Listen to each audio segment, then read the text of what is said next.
Bienvenue à Clairefontaine dans le sacro-saint du football français. La Maison des Bleus qui accueille aujourd'hui la 6e édition des trophées du National. Salut Vincent, comment ça va? Ça va très bien Manu, je te remercie. Mais je suis très content de vous avoir avec moi Vincent, vous êtes très élégant. On dirait presque Kat Kraichi de Bourg-en-Bresse-Péronne. Voilà, c'est un sacré compliment que tu me fais là. J'ai dit presque. Hein.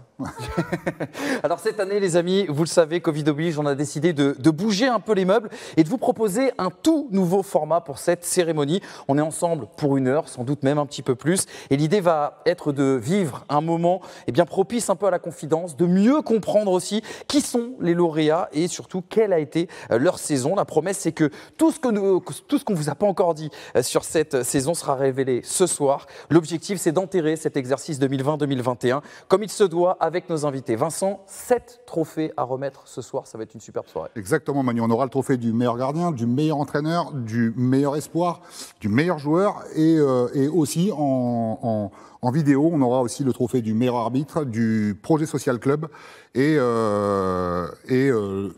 j'ai perdu, je ne vous écoutais pas, je suis désolé. le projet social club, meilleur arbitre. Et le 3e, ce sera le plus beau but de cette saison 2020-2021. 2020-2021, justement, restera en tout point unique. C'est au tour de 3 qualificatifs que François Poulet a décidé de vous résumer une saison historique, enthousiasmante et surprenante sur un montage de Jean-Guillaume Talabo. Et c'est terminé. Le Sporting Club de Bastia est champion national.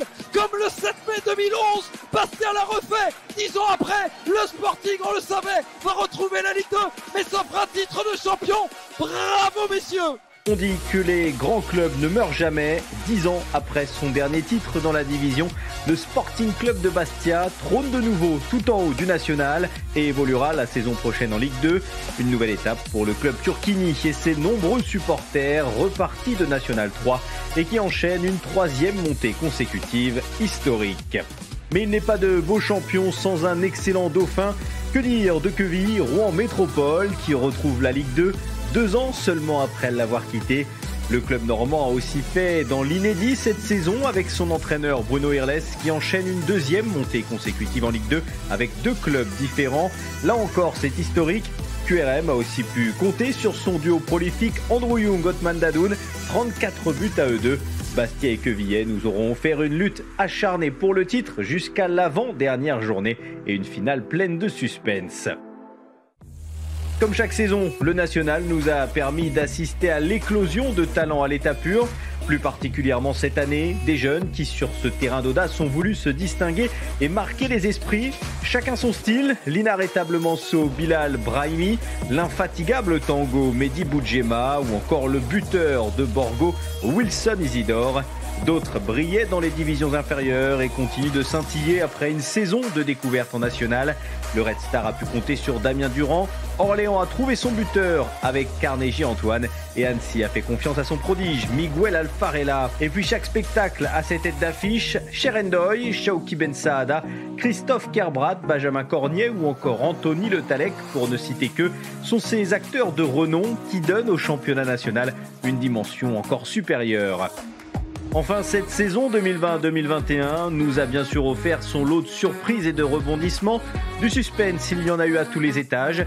Si Bastia et QRM ont validé leur montée, la 3e place de barragiste s'est disputée jusqu'à la dernière journée entre Villefranche et Le Mans. Jusqu'à 8 clubs se sont même mêlés à cette lutte pour le podium, avec des scénarios incroyables pour une saison épique. Le maintien aura aussi tenu en haleine de nombreuses équipes jusque dans les dernières journées. Si le promu Bastia a fait mieux que se maintenir, les autres petits nouveaux du championnat, le Stade Briochin, Sète et Annecy, seront encore là la saison prochaine. Et c'est seulement la 3e fois en 10 ans que tous les promus arrivent à se maintenir. Une saison historique, enthousiasmante, harassante, mais ô combien palpitante. Le défi était de taille pour cette saison inédite. Joueurs, entraîneurs, dirigeants, bénévoles, institutions et supporters, tous ont répondu présent pour permettre au championnat national d'aller au bout. Et tous seront encore présents pour la prochaine saison, en espérant un retour à une certaine normalité dès le 6 août prochain. Une saison pas comme les autres, on vous le disait justement, il y a 4 lauréats, 4 joueurs en tout cas et un entraîneur, 3 joueurs, un entraîneur bien sûr, à primer ce soir et je vous propose tout de suite de découvrir qui sont les lauréats de cette saison 2020-2021.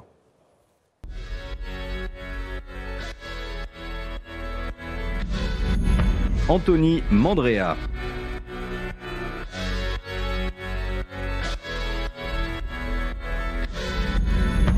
Wilson Isidore.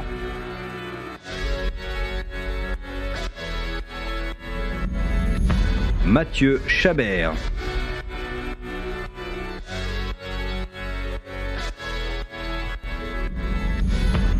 Andrew Young. C'est absolument magnifique, c'est plus FFF TV, c'est Hollywood. Aujourd'hui, bien sûr, ici, au centre bien sûr, national du football à Clairefontaine. Salut messieurs, merci beaucoup d'être avec nous. Tout va bien? Ça va bien, très bien. Ouais. Vous avez fait bon voyage? Ouais, tout va bien, c'est impeccable. On a parlé des 3 qualificatifs sur le résumé de cette saison. Vincent, moi je voulais en rajouter quand même un 4e, c'est pas pour alourdir cette soirée, mais c'est juste parce qu'il faut quand même rendre un certain hommage à toutes les personnes qui se sont engagées dans ce championnat national. Le 4e qualificatif, ce serait éreintant. Parce qu'il faut le dire, le Covid a eu un impact bien sûr sur la vie des clubs, sur les calendriers. 44 reports dans cette saison 2020-2021, c'est un nouveau record, un triste record bien sûr. Et puis sur notre façon de vivre le football aussi, avec un coton-tige dans le nez, c'était le cas pour nous tous avant de venir ici, bien sûr à Clairefontaine, on vous rassure. Et puis, bien sûr, 100 spectateurs depuis la mi-octobre. C'est une question collégiale et je voulais vous pousser là-dessus d'entrée de jeu. C'est quoi un peu le sentiment que vous avez eu? Comment vous avez vécu cette saison, vous? On va peut-être commencer avec vous, Mathieu. Nous, je pense qu'on a été les plus impactés par l'absence de spectateurs. Après, c'est spécial. Les premiers matchs à huis clos, on a du mal à s'habituer, ça fait vraiment drôle. Et puis après, comme tout, on s'habitue au huis clos. Mais bon, on languit de retrouver nos supporters. Anthony, quand il n'y a pas les supporters qui envoient des noms d'oiseaux, etc., ça fait bizarre la première fois, non? Ça fait du bien. Non, c'est plus facile de rentrer dans son match, on va dire. Donc d'un côté, tant mieux. Mais d'un côté, non. Et pour les attaquants, fêter sans public, ça n'a pas la même saveur? Non, ça n'a pas la même saveur. Pourtant, vous avez beaucoup marqué tous les deux. C'est pas pareil sans public. Voilà, il fallait qu'on rende ce petit hommage bien sûr aux supporters, une immense pensée aux supporters du championnat national qui nous ont beaucoup manqué cette saison et on espère les retrouver bien dans les stades dès cet été. Notre président de la République nous l'a promis, enfin en tout cas s'est engagé. On espère bien sûr que ça ira jusqu'au bout. Dernier tour de table et après on va rentrer dans le vif du sujet. On est à Clairefontaine aujourd'hui, je crois qu'en plus il y en a 2 grands chanceux qui ont récupéré des chambres assez incroyables. Wilson, quelle est ta chambre pour dormir ce soir? J'ai la chambre de Thierry Henry. Voilà, j'ai pas beaucoup de mots pour m'expliquer ça, mais ça me touche, ça fait plaisir que la Fédé puisse m'accorder ça. Et j'ai bien profité cette nuit. Tu vas réussir à dormir, tu penses? Ouais, quand même. Puis Mathieu, Didier Deschamps, paraît-il. Non. Ah, pardon. Non. Hugo Lloris. Hugo Lloris, c'est pas mal. C'est très bien. Très bien. Un ancien gardien de but. Ça va. Ça peut aider, bien évidemment. Allez les gars, on a fait cette introduction, on vous a présenté, on vous a vu, on va rentrer dans le vif du sujet et remettre tout de suite le premier trophée de cette soirée. Honneur à un poste si particulier, celui de gardien.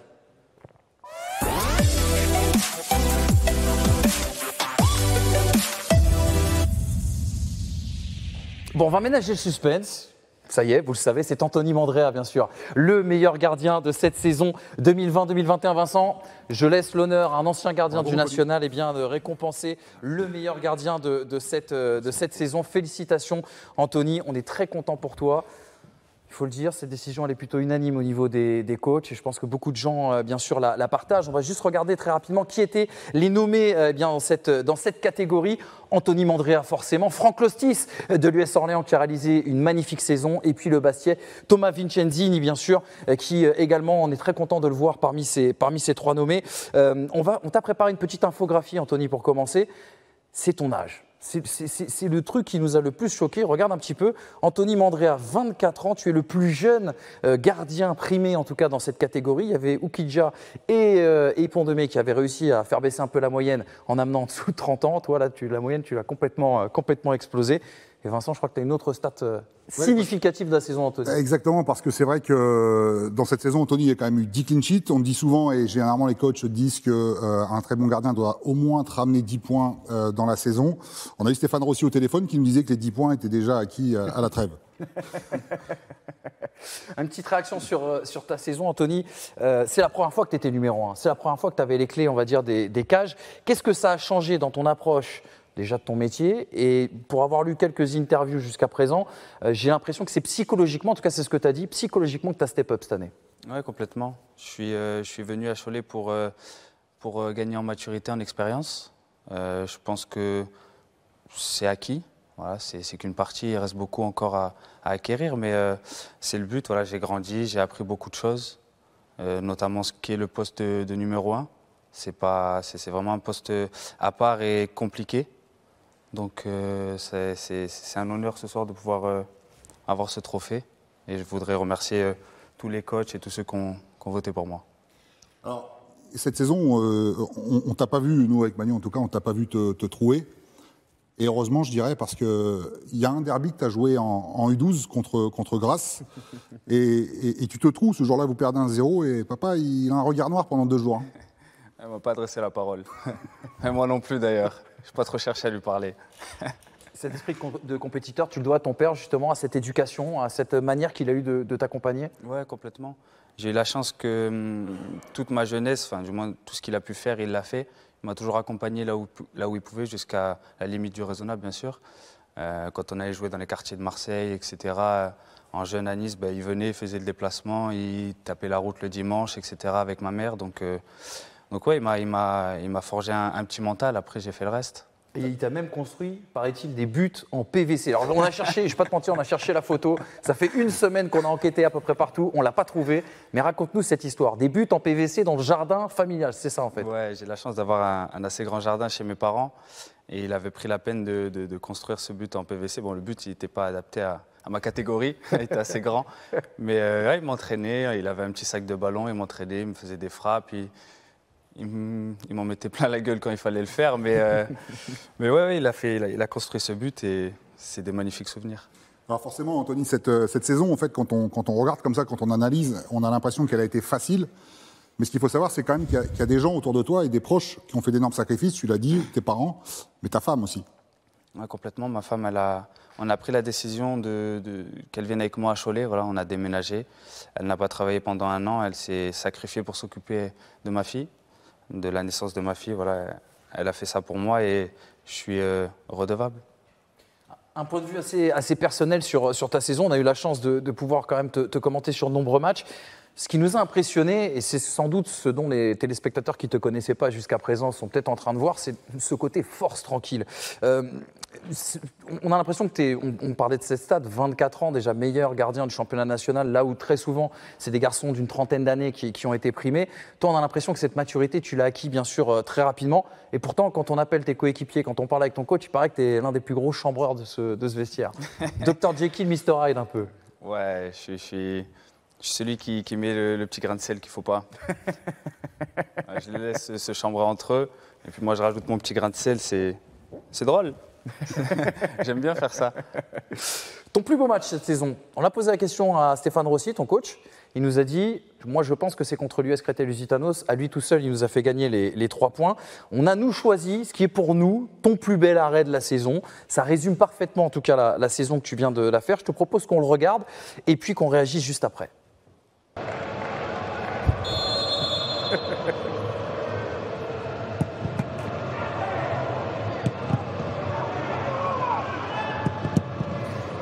Ce qu'on a aimé, Anthony, dans ce double arrêt, c'est qu'il y a, pour moi, il y a tout ce qui fait un gardien moderne, le côté spectaculaire, mais le côté archi efficace aussi. Est-ce que tu es d'accord que c'est ton plus bel arrêt cette saison?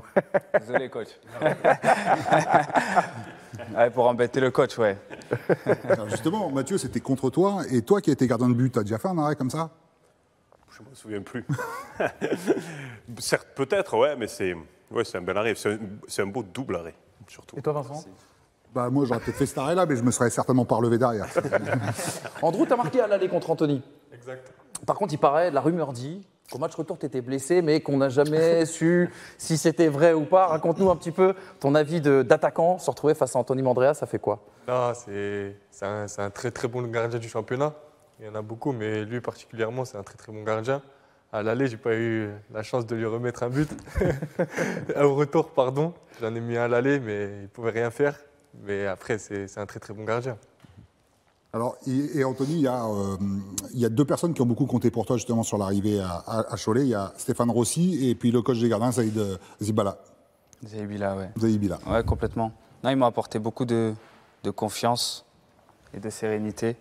Voilà, ils m'ont de suite dit tu seras le numéro 1, on a confiance en toi, donc j'avais pas le choix que de leur rendre la monnaie de leur pièce. Et justement, petite surprise, il est là, Saïd Zaïbila, excusez-moi Saïd pour la prononciation, l'entraîneur des gardiens bien sûr du côté du SO Cholet, la Belgique aussi un petit peu à l'honneur, on va en parler ensemble bien sûr.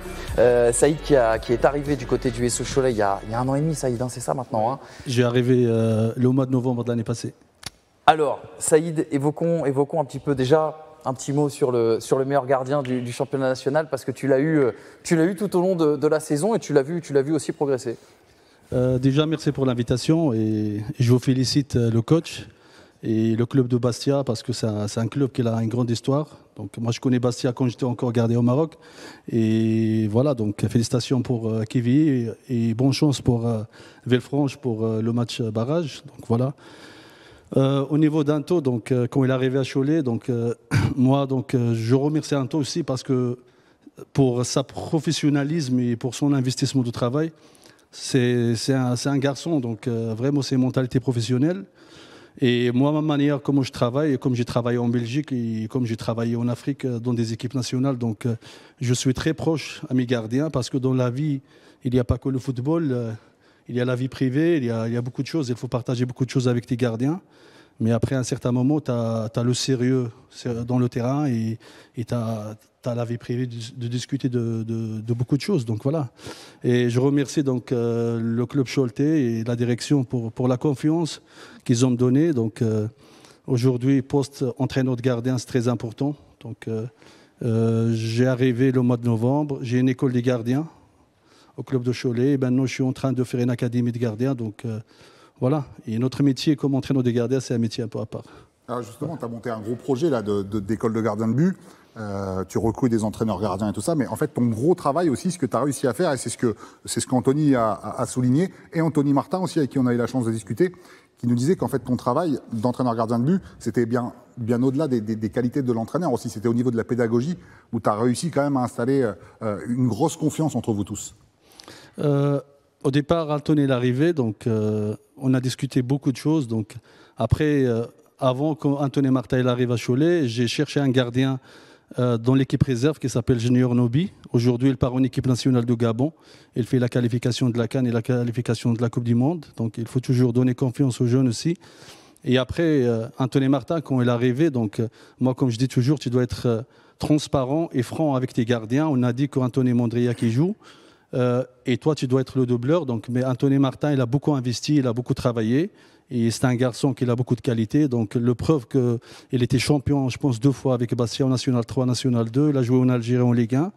Donc, voilà, c'est un gardien qui a beaucoup de qualité. Mais poste gardien de but, c'est un peu compliqué parce que le coach, s'il veut choisir, il va choisir un gardien. C'est pas comme les joueurs. Les joueurs, tu peux, par exemple, un attaquant, tu peux le mettre comme 10 ou un défenseur, tu peux le mettre comme milieu. Mais un gardien, tu as un gardien. Alors, le deuxième gardien, le troisième, il faut travailler et bousculer le premier gardien. Voilà. Anthony, parlons un peu de ton avenir. On a commencé cette émission en disant qu'on allait tout dire ce soir, parce que c'est la fin de saison, que derrière il y a les vacances, la trêve et le mercato. J'ai la chance de pouvoir lire Ouest France le matin quand je me réveille. Et j'ai lu dans Ouest France justement qu'on t'annonce de retour dans un rôle de numéro 2 du côté du SCO d'Angers la saison prochaine. Est-ce qu'il n'y a pas la tentation de ta part quand même, quand tu as vécu une saison comme celle-ci, de continuer à prendre du temps de jeu et peut-être d'aller chercher un nouveau challenge? Qu'est-ce qui t'attend pour l'année prochaine? Déjà des vacances, je pense bien mérité. Mais non, de toute façon, il me reste encore 1 an de contrat. Donc j'ai l'obligation de retourner au SCO. Après, ce que vous m'avez dit, je l'ai lu aussi. Donc j'ai pu lire l'article, mais je reviens au SCO. On aura des discussions avec les dirigeants. Et je pourrai en dire plus dans les semaines à venir. Malheureusement, aujourd'hui, je ne peux rien dire parce que j'ai lu seulement l'article comme vous. D'accord. Bon, écoute, on lit le même journal, c'est déjà l'essentiel. Merci beaucoup, Saïd, en tout cas, d'être venu nous parler de Anthony, des 2 Anthony, parce que vous aviez 2 numéros 1, quasiment 1 et 1 bis, du côté, bien sûr, du SO Cholet. Et puis merci surtout d'avoir fait le déplacement. Les vacances aussi pour vous? Ouais, c'est des vacances. Je dois retourner en Belgique, voir un peu ma famille. Voilà, donc merci à vous et bonne continuation pour Wilson et Young. Donc j'espère que voir ces gens talentueux en Ligue 1 un jour. Donc voilà, il faut juste travailler. C'est le travail qui paye toujours.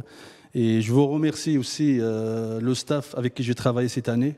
Parce que moi, je suis quelqu'un, donc beaucoup de relations humaines. Donc, même les anciens gardiens qui ont joué chez moi, comme Stevie Lana et tout, on s'appelle dans les fêtes et tout. Donc voilà. Et un grand merci. Donc, voilà. Et d'ailleurs, vous venez me faire penser à quelque chose. Richard Désiré officialisé au SO Cholet aujourd'hui. Ouais. Vous serez voilà, Richard Désiré, donc il est officialisé comme entraîneur donc de l'année prochaine. Donc je vous souhaite que de bien, donc un bon parcours avec nous à Cholet. Donc voilà, et c'est la vie. Donc il faut toujours rester en relation avec les anciens gardiens ou les anciens entraîneurs. Donc, voilà. Et puis félicitations pour votre école de gardien. Je pense qu'elle pourra apporter beaucoup, en tout cas, à notre pays et bien sûr à toute la région choletaise. Merci beaucoup, Saïd. Surtout Anthony, tu restes avec nous parce qu'on a beaucoup de choses encore à te montrer et on va te faire intervenir forcément sur le parcours aussi de tes comparses qui t'accompagnent aujourd'hui. Chaque année, les amis, la Fédération française de football récompense aussi un club au-delà du terrain qui s'engage dans son environnement social. On va tout de suite remettre le trophée Social Club.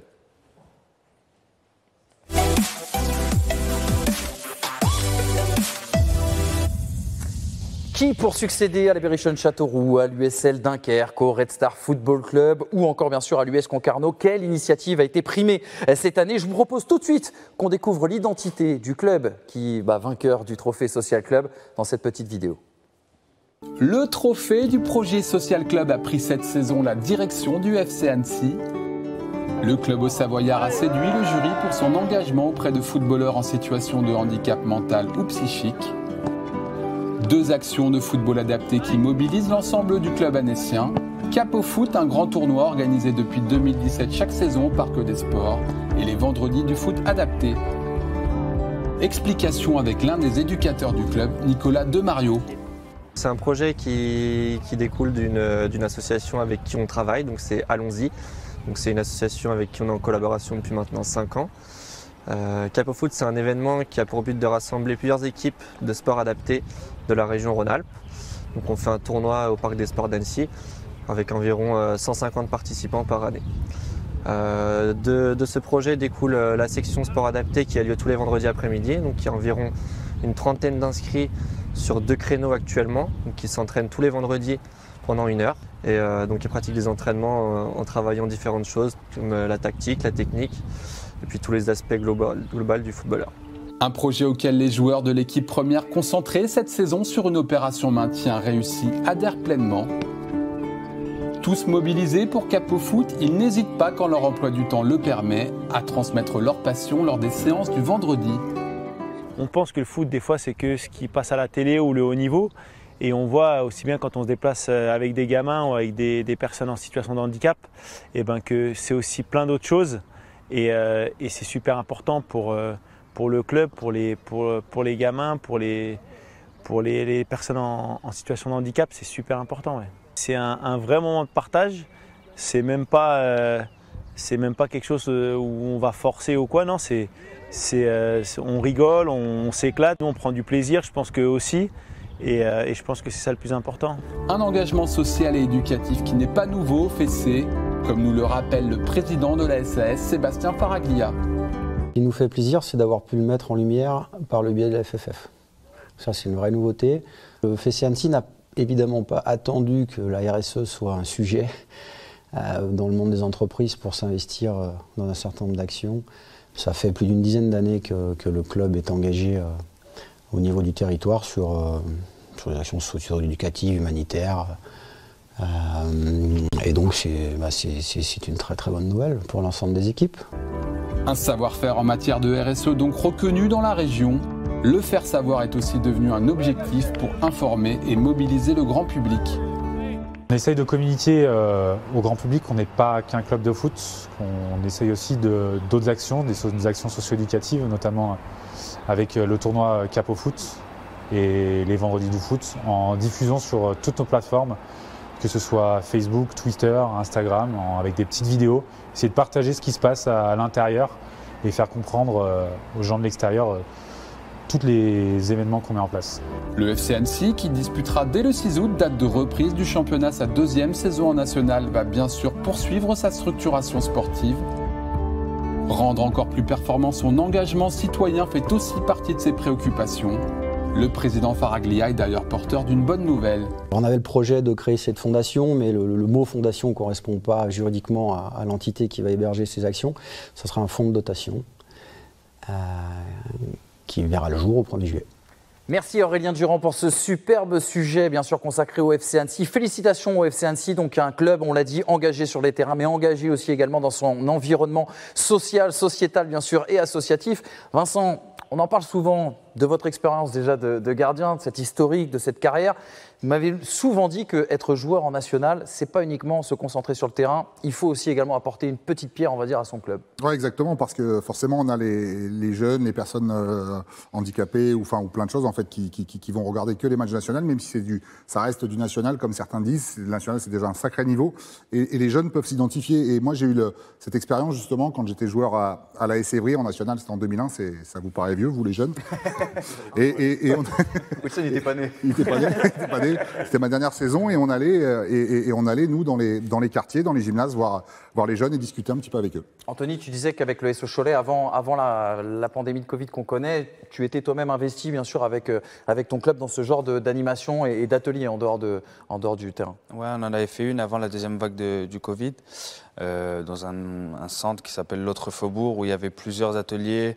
Un vélo où il fallait faire 1 kilomètre, ça rapportait je ne sais plus trop quoi, mais voilà, on était quasi toute l'équipe, une bonne quinzaine à avoir participé un petit peu à tout et malheureusement le Covid a fait qu'on n'a pas pu en faire d'autres, mais c'est très important pour tout joueur et puis surtout pour ces personnes-là qui méritent tout notre soutien et tout notre amour. Exactement. Et il y a des joueurs, il faut le rappeler aussi, de leur initiative personnelle cette année qui se sont engagés, notamment dans des maraudes, pour trouver aussi également des denrées alimentaires pour les personnes bien sûr dans le besoin. On a une immense pensée forcément pour Teddy Oku qui jouait du côté de l'US Boulogne-Côte d'Opale et qui a lancé lui-même cette très très belle initiative. Bravo à vous en tout cas, messieurs. Allez, on referme ce trophée Social Club et on va parler de la révélation de cette saison 2020-2021.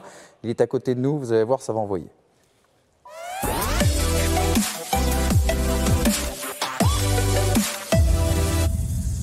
Monsieur Wilson Isidore, on est très content de t'avoir avec nous, Will. Et d'ailleurs, j'ai quelque chose pour toi. Tiens, je vais me lever. Oula, je suis en train de tout perdre. Alors, attends, bouge pas, parce que dans ma petite hotte du Père Noël, qu'est-ce que j'ai? Attends, parce que j'ai plusieurs trucs. Voilà, c'est celui-là pour toi. Félicitations, Wilson. Révélation de cette saison 2020-2021. Et cette saison 2020-2021, elle a vraiment été marquée, justement, je trouve, par la révélation de jeunes joueurs comme toi. Alors, déjà, ça va, Will? Tout va bien? Ça va. Impeccable. Alors, vous en êtes sans doute rendu compte chez vous. Tu as la voix de Mbappé, mais toi, ton idole à toi, c'est Thierry Henry. Et ça sent d'ailleurs dans certains buts que tu as marqués cette saison. Je propose qu'on regarde ça tout de suite.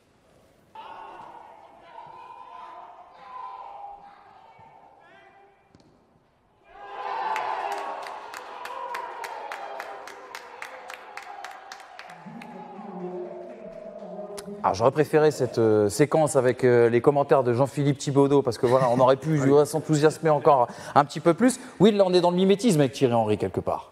Bah, c'est quelqu'un dont je m'inspire, donc forcément on va revoir les mêmes choses. Mais c'est vrai que voilà, j'ai eu la chance aussi de travailler avec lui parce que voilà, il était coach à l'AS Monaco. Donc j'ai pu beaucoup apprendre de lui et il m'a beaucoup appris. Et maintenant j'essaie de mettre sur le terrain en place, quoi. Alors justement, Thierry Henry, c'est ton idole. Et quand tu es à l'AS Monaco, en fait, il t'appelle pour une première feuille de match en Ligue 1, mais c'est pas un cadeau parce que tu es loin à ce moment-là. Ouais, non, mais à ce moment-là, c'était pas Thierry Henry, c'était Leonardo Jardim. Mais bon, ouais, je me trouvais à Annecy avec l'équipe réserve. Et j'avais fait toute la semaine avec le groupe pro et à la dernière minute, on m'appelle alors que je suis à Annecy pour aller jouer à Toulouse. Du coup, c'était pas facile. J'ai dû à peine arrivé à Annecy, j'ai dû reprendre un autre avion pour aller à Toulouse, rejoindre le groupe pro. Mais c'était une belle expérience quand même. C'est quelque chose que je n'oublierai pas. Toi, Anthony, tu as encaissé, on l'a vu d'ailleurs, hein, il est passé dans les images off là qu'on vous diffuse. Tu as encaissé un but de Wilson Isidore. Pourquoi il est difficile, on va dire, à cadrer à ce point-là quand on est gardien? C'est quoi? C'est ses qualités de vitesse, c'est ses qualités de finition? Qu'est-ce qui t'a le plus marqué, on va dire, sur le but que lui t'a marqué? Rien. Ah, je rigole. C'est possible, t'as le droit. Non, c'est un très bon joueur. Voilà, vous l'avez dit, il y a des similitudes avec Thierry Henry et c'est tout à son honneur. Donc forcément, on entend des bruits de couloir. Il fait ci, il fait ça. Donc ça rentre dans notre tête. Et quand on est en face à face, en 1 contre 1 ou un penalty, on essaye de s'imaginer, de se mettre toutes les chances de notre côté. Ouais, parfois il réussit, bravo à lui. Mais non, bravo. Lui, ça va. Tu peux partir tranquille contre le meilleur gardien de la saison quand même, ça mériterait un deuxième trophée, les gars. La saison dernière, Wilson, lors de ton premier prêt à Laval, ça ne se passe pas forcément comme prévu. Ouais. Et puis il y a ce confinement aussi. Ouais, le confinement, mine de rien, ça m'a quand même beaucoup apporté. Parce que j'ai pu faire vraiment une remise en question sur moi-même, voilà, parce que je n'avais pas beaucoup joué les 6 premiers mois. Et puis j'avais connu des blessures, donc j'ai bien profité du confinement pour tout remettre en ordre dans mon corps. J'ai beaucoup bossé, beaucoup vraiment. Je me levais le matin à 7h, je terminais des fois à 19h. Donc franchement, j'ai beaucoup bossé, ça m'a beaucoup aidé. Et je sais que pour ma carrière, maintenant je sais que ma ligne de conduite doit être comme ça. Voilà, beaucoup travaillé, il n'y a que comme ça que j'irai plus loin.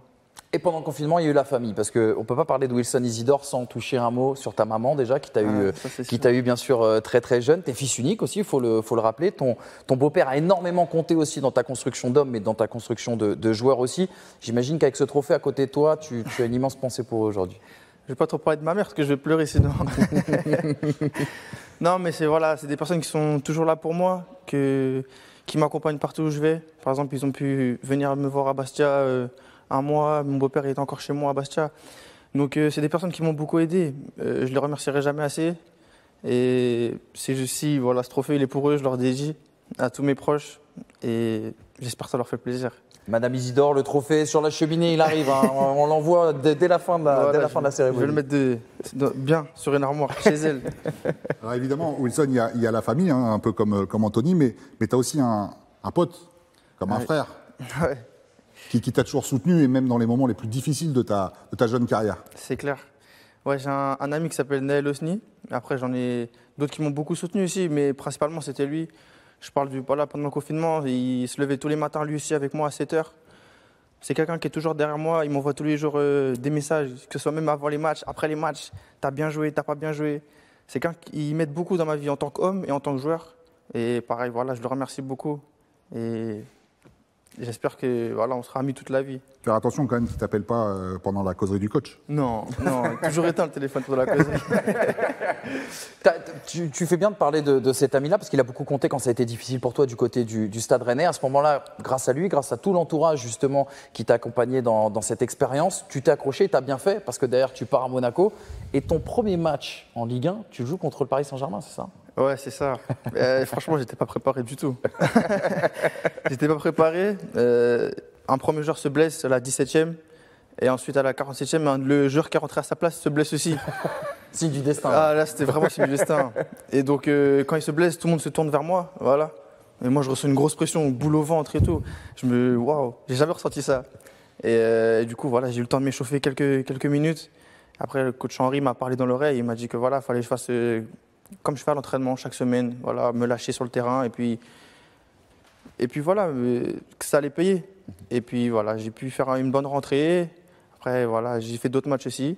Mais celle-là, je ne l'oublierai jamais. On sait que maintenant le rôle d'attaquant dans le foot moderne aujourd'hui, il se traduit aussi par des stats. Je te propose qu'on regarde justement une petite stat qu'on t'a préparée sur l'historique, on va dire, des buteurs de moins de 21 ans, les meilleurs buteurs de moins de 21 ans sur ces dernières années en championnat national. Tu as presque fait aussi bien que Oumoud Bozok lors de la saison 2016-2017 lorsqu'il évoluait du côté de Marseille-Consola. Mais ça fait quand même, on le voit, 4 ans qu'on n'a pas vu un jeune joueur comme toi marquer autant. Et ça, on doit peut-être avoir une relation aussi assez spéciale. Oui, parce qu'un peu comme Andrew, dont on va expliquer un petit peu plus tard le fil, Wilson, avec toi, il y a Geoffrey Durban. Ouais. Tu peux nous parler un petit peu de ta relation avec lui ? Jo, c'est quelqu'un qui m'a pris sous son aile la première minute où je suis arrivé. Il a toujours eu ce rôle de grand frère pour moi cette année. Il m'a toujours mis à l'aise. Et je pense que si j'ai fait une bonne saison, il n'y est pas pour rien. Il m'a beaucoup aidé, il a fait le travail de l'ombre. Parfois, c'est moi qui ai été mis en lumière, alors que c'est lui qui a tout fait. Franchement, c'est ça. Mais il m'a beaucoup apporté, il m'a fait beaucoup progresser, que ce soit en tant qu'homme aussi ou en tant que joueur. Et je le remercie beaucoup. Ils sont quand même, je crois, le ratio, c'est 75% des buts, ou un petit peu autour de 70% en tout cas des buts inscrits pour leur équipe. Encore un sacré duo, en tout cas dans cette saison 2020-2021. Puisqu'on parle de ta saison, Will, on va tout de suite appeler quelqu'un qui compte beaucoup quand même dans cette saison. C'est ton président, bien sûr, Antoine Emmanueli, qui va nous rejoindre pour poursuivre ce conseil de classe, on va le dire comme ça.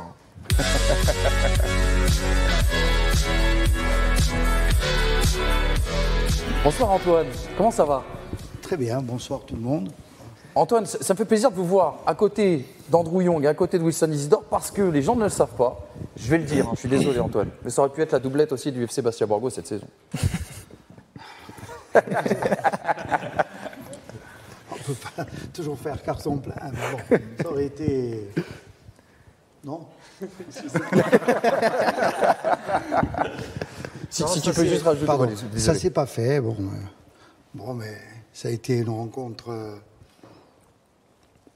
on va dire, bon, il faut calmer un peu parce que mais ça a été une belle rencontre avec un garçon qui a des valeurs à son âge et qui a des valeurs et qui est à l'écoute et qui a su faire confiance, qui a su nous faire confiance. Hein, parce que... Et justement, comment vous l'avez convaincu? Parce que on a lu beaucoup de choses, on a entendu beaucoup de choses, notamment que l'Olympique de Marseille, que Pablo Longoria était intéressé à l'époque par Wilson. Et j'ai cru entendre qu'avec Jean-André Ottaviani, qui était votre coach en début de saison, il paraît que les téléphones ont énormément sonné et que les factures, heureusement que c'était limité, parce que sinon les factures, elles auraient été dans le rouge. Là. Les forfaits aujourd'hui, ça va.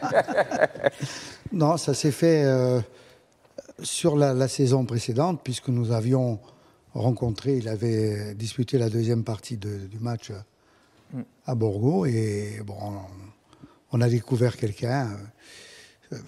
qui ce jour-là avait fait une grosse mi-temps, comme il a l'habitude d'en faire. Hein.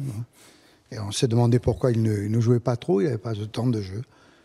On a respecté la procédure, on a appelé, avant d'appeler le joueur, on a appelé son agent qui nous a donné quelques renseignements, mais aussi par l'intermédiaire que je ne vais pas le citer, mais je vais saluer quand même quelqu'un qui a énormément contribué à ce que le contact s'établisse. Hein. C'est un garçon qui est bastiais, je fais un petit clin d'œil, hein, qui a su nous mettre en relation, et les choses se sont faites sur la relation de la confiance. Ouais. Antoine, on se connaît depuis 10 ans et la période du CA Bastia, on sait que vous avez toujours mis en avant le fait de pouvoir bien intégrer les continentaux. Est-ce qu'aujourd'hui, Grimaldi et Kropanes sont toujours les chefs de cette cellule intégration? Oh, les chefs, oui. Oh, Vincent, c'est plus compliqué que ça, parce que c'est tout un ensemble, c'est tout le club, c'est une institution à notre niveau. Aujourd'hui, je suis en face de la belle institution qui renaît de ses cendres, et ça, c'est aussi...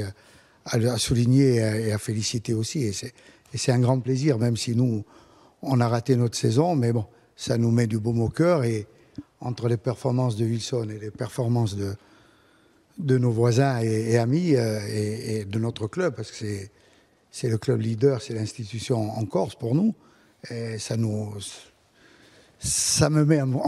donne encore envie d'accueillir des gens, puisque de les soutenir, d'échanger, de partager.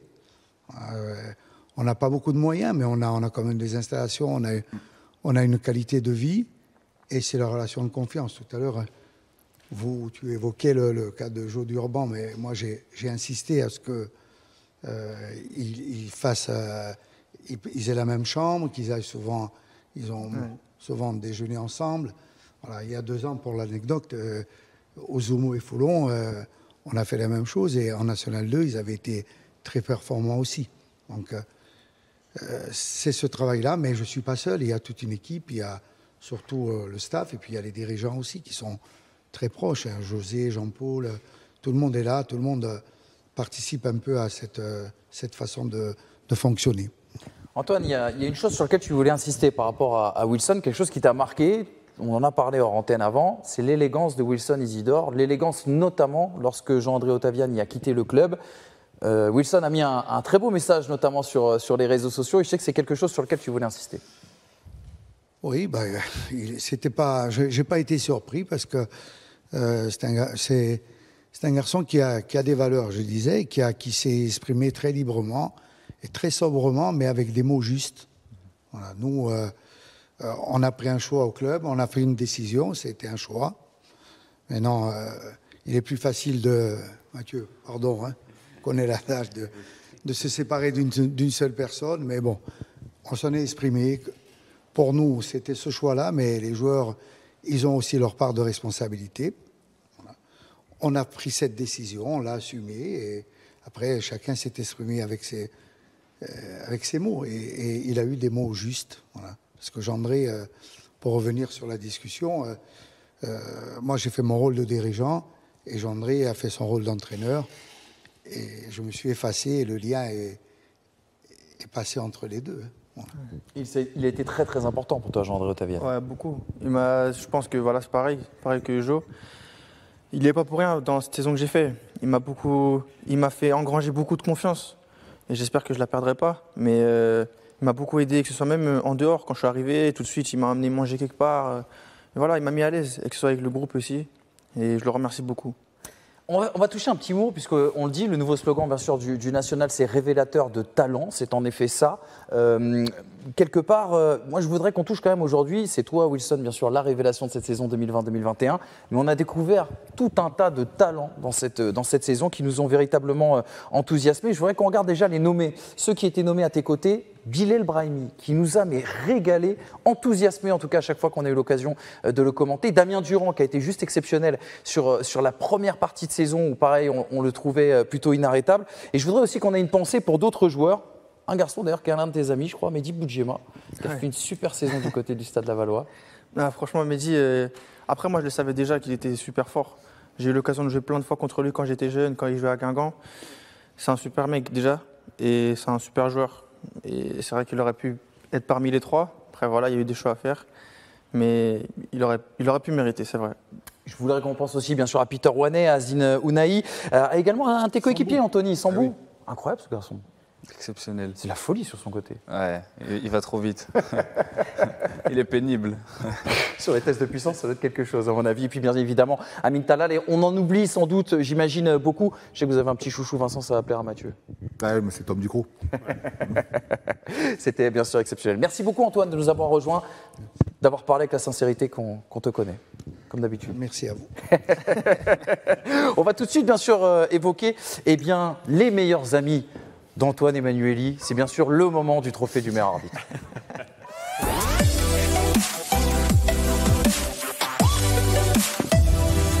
Pas de nommé, bien sûr, dans cette catégorie, le trophée du meilleur arbitre. On rappelle bien sûr que la décision a été prise du côté de la direction technique de l'arbitrage en France. Et il y a 2 ans, on rappellera aussi que c'est Gaël Angoula qui était présent ici même du côté de Clairefontaine et qui avait été surtout récompensé. On se rappelle, ça avait été un des grands moments, bien sûr, d'émotion de cette cérémonie. Je vous propose tout de suite qu'on découvre l'identité du meilleur arbitre de cette saison 2020-2021. Je vais vous spoiler tout de suite. Il s'agit de Cédric Dos Santos.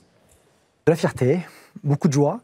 C'est une vraie belle reconnaissance. Ma première d'ailleurs en tant qu'arbitre fédéral.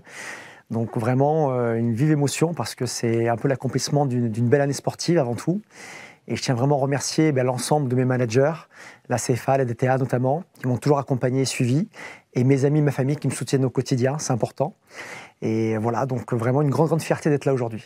C'est une longue saison qui commence très tôt, déjà, dès le mois de juillet, par les matchs amicaux. Donc c'est important de bien se préparer.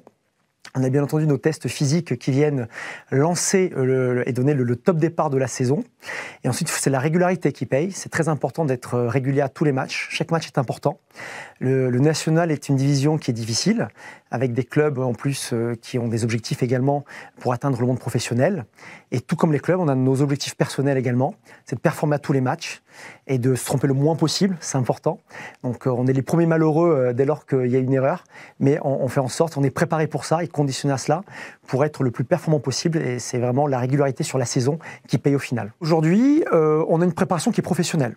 D'une part, on a donc des coachs à la fédération qui nous suivent de façon hebdomadaire pour bien sûr voir la qualité de nos entraînements, car nous sommes des sportifs de haut niveau aujourd'hui. Donc ça, c'est le premier point. Le football allant de plus en plus vite, on se doit d'accompagner des joueurs et d'être le plus proche possible des actions. Ensuite, on a des semaines qui sont, je dirais, bien réglées, avec la plupart du temps un match le vendredi en national, et la semaine suivante, un match comme 4e arbitre en première ou 2e division. Donc, ce qui permet également de voir le monde professionnel et également d'être au contact de nos collègues arbitres de première et 2e division et d'apprendre aussi à leur contact. Et finalement, une semaine, elle est assez finalement bien cadrée, avec le lendemain du match, une séances de récupération. Et dans la semaine, on a ce qu'on appelle des séances fortes, avec notamment de la PMA par exemple, pour finalement arriver sur un niveau d'entraînement qui soit limite plus important lors des phases d'entraînement hebdomadaire que le jour du match. C'est très important de se tester, d'être en forme pour être performant finalement. Félicitations bien sûr à Cédric Dos Santos. On va en parler tout de suite bien sûr de cet arbitre. On va aussi évoquer ses adjoints. J'avais juste omis une chose, c'est qu'il y avait aussi également la Commission fédérale de l'arbitrage qui a pris aussi, qui a participé à cette élection et cette décision. Cédric Dos Santos qui faisait son retour cette saison bien sûr en national. Il était en Ligue 2 l'année dernière. Petite anecdote, il a toujours un assistant qui le suit partout, c'est Ergun Niazar. Ergun Niazar qui est son ami d'enfance et c'est Ergun Niazar d'ailleurs qui l'a poussé Cédric Dos Santos à se lancer dans l'arbitrage. Ami d'enfance, ils avaient 15 ans. Ergun Niazar lui a dit écoute, le foot c'est pas fait pour toi ou peut-être dans le rôle d'arbitre et c'est lui qui l'a emmené bien sûr à l'arbitrage. Donc bravo Ergun Niazar d'avoir convaincu Cédric Dos Santos aujourd'hui primé. Et puis on va aussi avoir également une pensée pour Régis Gerbeau qui était l'autre assistant bien sûr de Cédric Dos Santos. Régis Gerbeau qui a disputé son dernier match samedi, c'était lors du match bien sûr entre Sète et Saint-Brieuc. Regardez, il a été honoré comme il se devait. Ergun Niazar à côté de monsieur Cédric Dos Santos bien sûr. 24 matchs de national cette saison et surtout une immense émotion au moment de raccrocher l'habit d'arbitre. Vincent, je sais aussi que vous voulez rendre un hommage à quelqu'un qu'on aime beaucoup. Évidemment. Alors j'en profite justement qu'on parle du corps arbitral pour rendre un hommage à tous les délégués de ce championnat national et plus particulièrement à Guy André qui tire sa révérence cette semaine et qu'on embrasse bien fort. Généralement, quand Guy André est là, les lumières s'éteignent. Ça nous est arrivé une fois à Colmar. Donc, on est très content que Guy ne soit pas là, mais on l'embrasse, bien sûr, très affectueusement. L'un des personnages de ce championnat, bien sûr, de national. Vincent, l'éloge comme ça des arbitres, ça se voit que vous avez mûri. Vous êtes passé à autre chose. Vous êtes consultant, maintenant vous n'êtes plus joueur. C'est fini. Vous avez vraiment changé et on est vraiment très fiers de vous. On referme cette page, bien sûr, consacrée à l'arbitrage pour lancer le trophée du meilleur entraîneur de l'année. Je ne sais pas pourquoi, mais je sens qu'il va y avoir un petit peu d'émotion.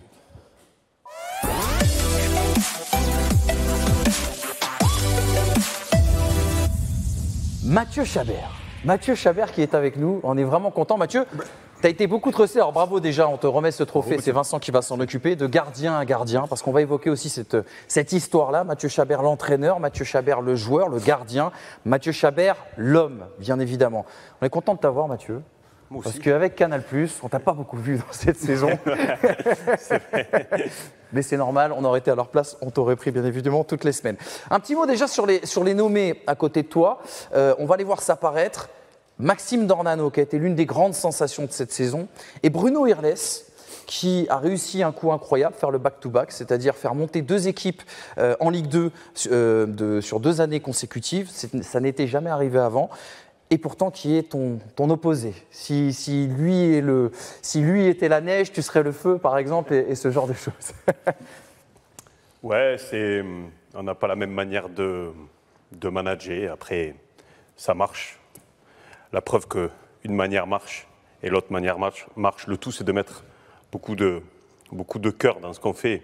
Et que ce soit lui, ou Maxime, ou moi, ou tous les autres entraîneurs, parce que je sais qu'il y a beaucoup d'entraîneurs qui méritent et qui un jour auront ce trophée. Je leur souhaite à tous, en tout cas. Justement, Mathieu, on dit souvent, comme ça dans le football, en fait, que pour faire un très beau champion, il faut aussi avoir un très bon dauphin. Tu es d'accord avec cette idée? Complètement, parce que le championnat était bizarre. On s'est échappé un petit peu en même temps avec Queville en début de deuxième partie de saison. Et bon, Andrew est là pour le dire, on s'est tiré la bourre toute la deuxième partie. Et ça nous a fait avancer plus rapidement. Et certainement qu'aujourd'hui, l'avance qu'on a, tous les 2 équipes, elle est peut-être due à ça aussi. Mathieu, tu as félicité tes adversaires, mais nous, on a un message de gens qui veulent te féliciter. C'est une petite surprise qu'on voulait te préparer. Tu peux regarder l'écran juste là, je pense que tu vas vite la reconnaître.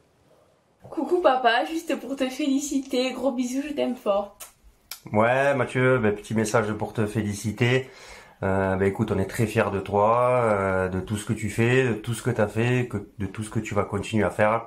On t'aime et tu as aussi Lopidoumé qui te félicite. Allez, gros bisous et félicitations. Ciao. Ciao, ciao. On le veut ce t-shirt et on veut te voir, Mathieu, bien sûr, avec ce t-shirt. Juste pour rebondir là-dessus, ce que les gens ne savent pas, c'est qu'en signant au Sporting Club de Bastia, tu as aussi fait des sacrifices, et notamment familiaux, et notamment vis-à-vis de ta fille qu'on a découvert ensuite. Vous êtes des enfoirés. Ouais, c'est le métier qui veut ça, c'est comme ça. Aujourd'hui, dans ma vie d'homme, c'est le pire moment de ma vie de dire à ma fille que papa il allait partir et moi la voir, puisque je l'avais, bon, je suis séparé de sa maman, je l'avais en garde alternée depuis le début. Et quand je suis parti à Bastia, j'ai dû la laisser. Donc c'est des moments difficiles, mais bon, je pense qu'elle est... Bon, enfin, je la vois et tout va bien. Mais c'est la vie, c'est comme ça, c'est la vie de coach souvent. Alors, on a vu ta fille, Mathieu, on a ton frère aussi, d'ailleurs, la même tête, de toute façon, tout le monde, je pense que...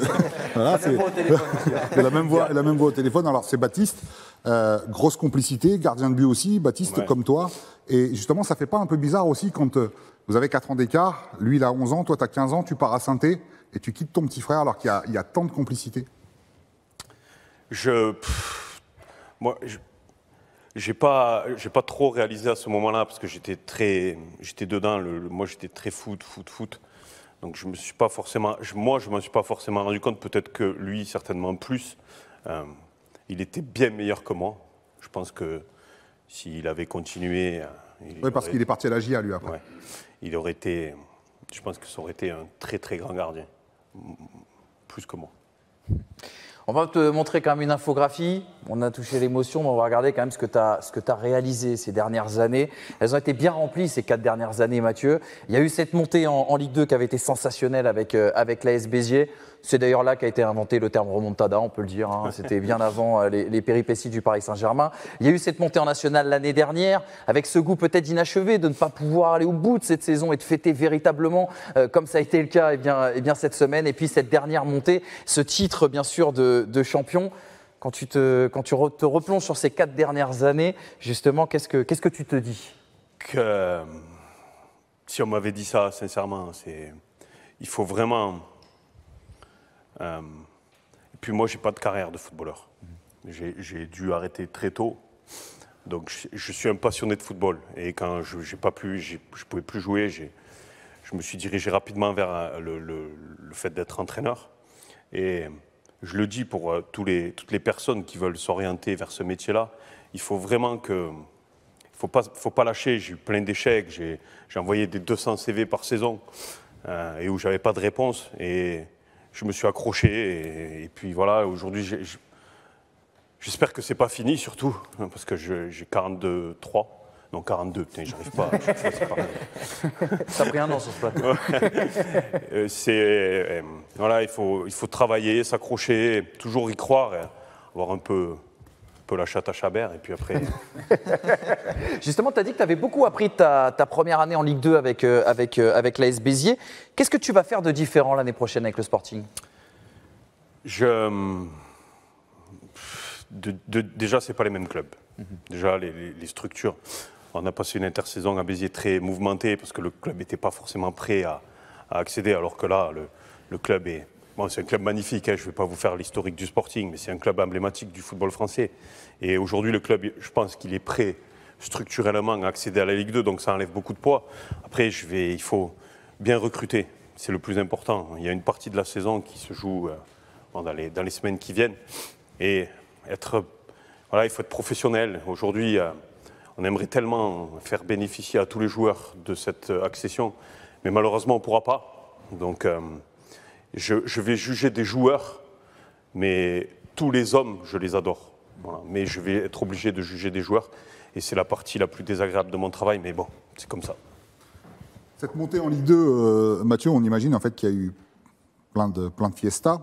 On n'imagine pas. Hein. On n'imagine pas, c'est même sûr. Bravo Bastia d'ailleurs. Alors je ne sais pas si dans toutes ces soirées que vous avez faites depuis, il n'y a pas eu de barbecue, ou en tout cas j'espère que c'est pas toi qui as allumé le barbecue, parce que la dernière fois c'était avec Santini. Non, il n'y a pas eu de barbecue, mais maintenant je suis bon, hein. Franchement je suis bon en allumage. J'ai un ami qui s'appelle Patrick Videra, qui est l'entraîneur de Foriane, à côté de Bastia, qui est portugais, qui m'a appris à l'allumer comme les Portugais. Donc, sans me brûler la tête. Non, ça me brûler la tête, maintenant je me brûle plus la tête, ouais. Il y a un côté Gaston Lagaffe un peu chez Mathieu Chabert. Ouais, quand j'étais petit, ouais. Quand j'étais petit, je faisais beaucoup de conneries. La table en verre. Hein, la table en verre. Ouais, la table en verre. Je suis passé à travers une table en verre. J'ai voulu allumer un barbecue avec de l'alcool à brûler. J'ai pris un retour de flamme. Je me suis mis la figure en feu. Bon, j'en ai fait plein. Ouais. C'est dur de faire le résumé de la saison du Sporting Club de Bastia. il y a quand même des enseignements qui en ressortent. Un groupe de caractère, un groupe aussi où il a fallu, j'imagine, faire comprendre à certains cadres qui ne seraient pas titulaires, un groupe assez large avec énormément de qualité, et surtout l'esprit de ce groupe. Moi, c'est vraiment ça, je pense, avec Vincent, qui vous a marqué cette saison. La gestion notamment des temps faibles, où vous avez fait la différence. Est-ce que pour toi, c'est la bonne définition de l'énorme réussite du Sporting ? C'est une des forces que le groupe a eu et que nous, avec le staff, on a su bien gérer, c'est que on n'a pas eu de longues séries négatives. On a su rapidement rebondir. Mais ça, c'est dû au groupe, parce que c'est un groupe de caractère qui ne connaissait pas forcément le niveau, puisqu'il y avait pas mal de joueurs qui découvraient ce niveau-là. Mais on a toujours eu cette force de regagner rapidement. Donc ça, c'est grâce aux joueurs. Et c'est surtout, il faut féliciter ceux qui ont le moins joué, parce que c'est un rôle qui est pas évident. C'est très dur.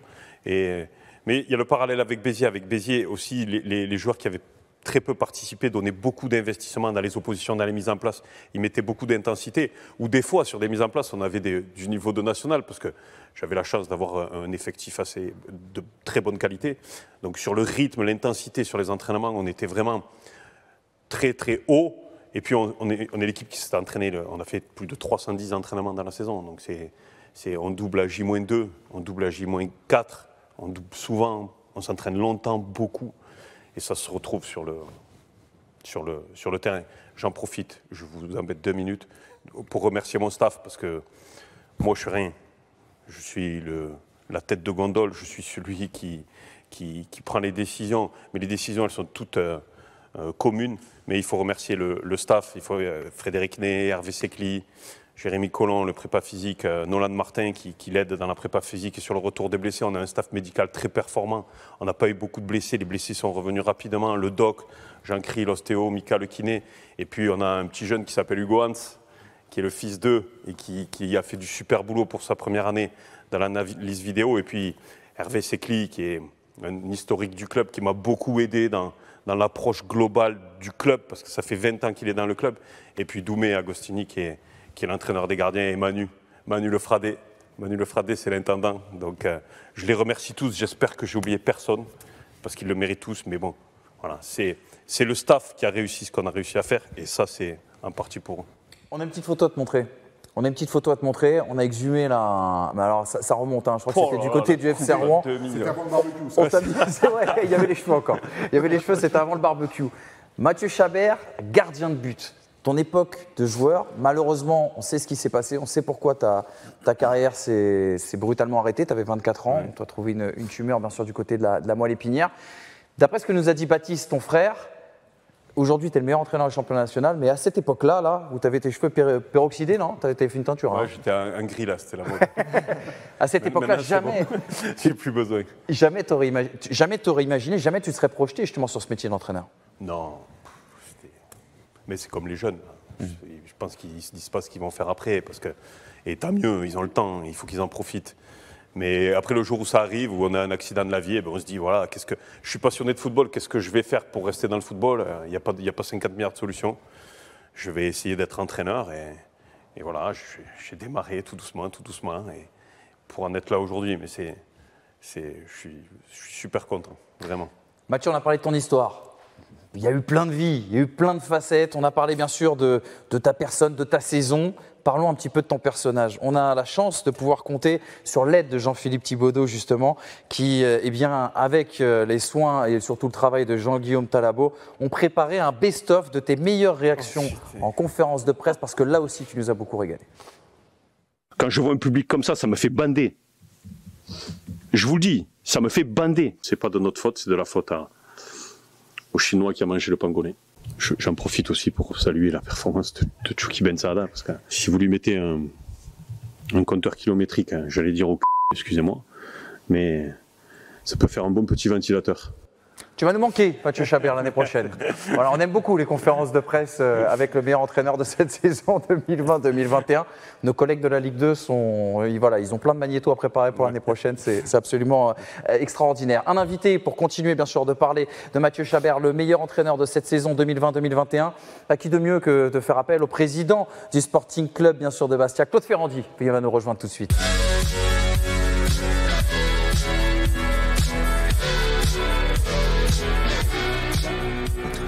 Bonsoir, Président. Bonsoir. Toujours un plaisir de vous avoir. C'est gentil, merci. On profite de vous, je le sais, après vous allez partir, on espère ne plus vous revoir. En national, je dis bien. Ah, d'accord. Pas à Clairefontaine, en national. Je le prenais mal. Président, racontez-nous comment ça s'est fait. Pourquoi le choix de Mathieu Chabert il y a 1 an et demi, au moment où vous êtes séparé bien sûr de Stéphane Rossi? Pourquoi vous êtes allé chercher Mathieu Chabert? Qu'est-ce qui vous a plu, en tout cas, chez cet entraîneur? Alors, ça a été fait. Alors, ça s'est fait assez rapidement, mais en même temps, dans cette rapidité, on a pris le temps dans les entretiens, et j'ai pas caché à Mathieu que voilà, j'avais contacté d'autres entraîneurs avec qui j'avais discuté. Et puis, c'était un vendredi soir. J'ai appelé, il devait être 17h, je crois, quelque chose comme ça. J'ai appelé Mathieu. Quand il a répondu, il a dit bonsoir, président. C'était fait. Et non, après, on a discuté. Donc, j'ai expliqué un petit peu le projet que l'on avait. Mathieu m'a raconté un peu son parcours et son parcours de vie, qui, je pense, sont des éléments qui m'ont touché et qui ont permis d'avoir un jugement sur Mathieu, sur sa pugnacité. De se dire que quand on a eu ce parcours-là, on est fort dans sa tête et que ça correspondait évidemment à ce que l'on recherchait, en plus du fait qu'on soit sur quelqu'un qui soit, c'est un Occitan, voilà, on est proche dans l'esprit de ce que l'on peut faire nous-mêmes, quoi. Président, quand on s'est vu il y a 1 an, vous nous disiez que votre priorité était de regagner la confiance des supporters. 4 ans plus tard, il y a eu 3 montées. Le pari est quasi réussi. Il est quasi réussi. Alors c'est qu'une étape, parce qu'on sait que c'est long. On sait que pour gagner la confiance, elle se gagne aussi par les résultats, parce que vos supporters, ils veulent avoir des résultats. C'est ce qu'on leur a donné jusqu'à aujourd'hui. C'est vrai, on a eu cette chance-là. Maintenant, il faut qu'on arrive à faire ce que l'on a dit, c'est-à-dire pérenniser, continuer de travailler comme on a commencé à le faire, et faire en sorte que le Sporting puisse s'inscrire dans la durée dans le monde professionnel, et bâtir surtout ce qu'il a à bâtir, je veux dire, ses propres fondations et ses propres infrastructures, avec tout ce qui va pour solidifier un projet tel que le nôtre. Dans votre vie hors football, vous êtes un homme d'affaires accompli, vous avez gagné énormément de batailles dans votre travail. Est-ce que c'est comparable justement à cette montée en Ligue 2 ? Il y a certainement un parallèle intéressant à faire. On ne ressent pas les choses vraiment de la même manière. C'est un monde qui est complètement différent quand même du monde de l'entreprise pure. C'est un monde le monde du foot est un monde qui va beaucoup plus vite, où votre coup près, c'est toutes les semaines. Alors qu'en entreprise, même s'il faut être très vigilant, on a quand même plus de latitude dans l'orientation, dans les choix que l'on a à faire. On peut jauger de la bonne performance du choix qu'on a fait. Alors que dans le foot, vous savez que tous les week-ends, il y a quelque chose qui tombe, quoi. C'est là où c'est beaucoup plus dur. Mathieu l'a dit, je crois que si j'ai les bonnes infos, demain commencent les entretiens individuels avec les joueurs. Il va y avoir des choix très difficiles à faire, et en même temps, ce groupe nous a enthousiasmés par son état d'esprit. Est-ce que vous avez la crainte, et c'est une question que je pose à tous les deux, de perdre justement cet état d'esprit par les coupes qui seront sans doute faites dans cet effectif? On travaille avec le président et Fred, Hervé Secli, Pierre-Paul Antonetti et Jérôme et le prez sur le recrutement. Et l'état d'esprit, c'est un des points les plus importants dans notre feuille de route, on va dire. Donc après, c'est à nous de créer cette alchimie, c'est au staff, c'est aux dirigeants, parce qu'on parle souvent d'un groupe, mais un groupe, c'est les dirigeants, le staff, les joueurs, les bénévoles autour. C'est ça un groupe, c'est tout un club. Et c'est cette entité-là, s'il n'y a pas de faille dans toute cette entité-là, que l'état d'esprit, que le président, de par... vous savez, le Sporting Club de Bastia, il n'y a rien qui est plus fort que le Sporting Club de Bastia. Et ça, tant qu'on gardera ça, on n'aura pas de soucis dans le groupe. Parce qu'il n'y a aucun joueur, aucun entraîneur, personne n'est plus important que le Sporting Club de Bastia.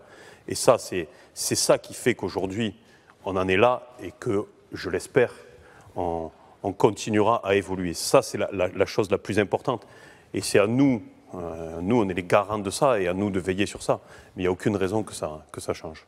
Le Sporting, un monument, bien évidemment, un phénix qui renaît de ses cendres, un club immortel, et vous l'avez prouvé, en tout cas, vous, le groupe, le staff et toutes les personnalités au sein de ce club. Merci beaucoup, Président Ferrandi, d'avoir été avec nous. Merci. Longue route au Sporting. Hein. J'ai eu peur d'être ridicule, parce que je me suis assis entre deux grands, là. Et ça va, ça s'est pas trop mal passé. Non, vous inquiétez pas. Merci beaucoup, Président Ferrandi, et à très très vite, bien évidemment. Vous le savez, l'essence du foot, c'est le but, et c'est l'occasion d'honorer tout de suite le plus beau but de l'année.